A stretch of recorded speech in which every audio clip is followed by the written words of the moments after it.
ওম শান্তি।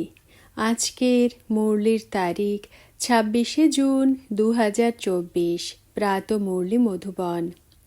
মিষ্টি বাচ্চারা, সর্বদা এই নেশায় থাকো আমাদের পদ্মা পদম ভাগ্য যে আমরা পতিত পাবন বাবার সন্তান হয়েছি।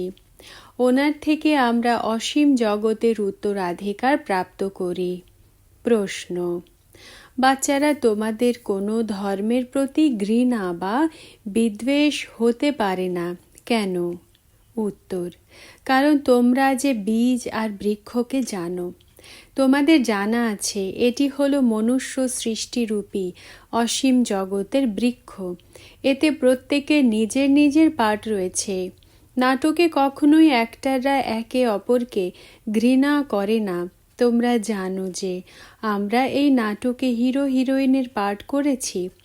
আমরা যে সুখ দেখি সেটা আর কেউ দেখতে পারে না। তোমাদের অসীম খুশি থাকে যে সমগ্র বিশ্বে রাজত্ব করার মতো আমরাই আছি।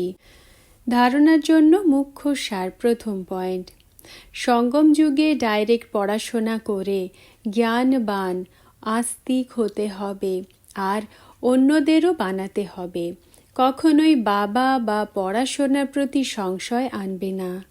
দ্বিতীয় পয়েন্ট: বাবার সমান লাভলি হতে হবে। ভগবান আমাদের শৃঙ্গার করছেন, এই খুশিতে থাকা উচিত। কোনো অ্যাক্টরের প্রতি ঘৃণা বা বিদ্বেষ করতে নেই। প্রত্যেকেরই এই ড্রামায় অ্যাকিউরেট পার্ট আছে।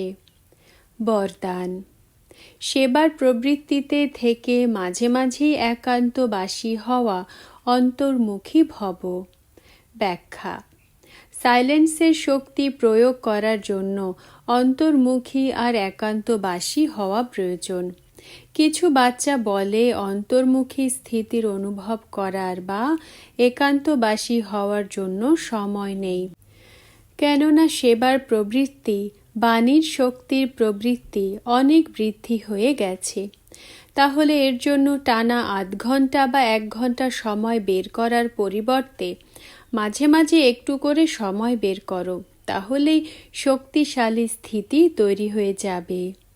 স্লোগান: ব্রাহ্মণ জীবনে যুদ্ধ করার পরিবর্তে আনন্দে থাকো, তো কঠিন জিনিসও সহজ হয়ে যাবে। ওম শান্তি।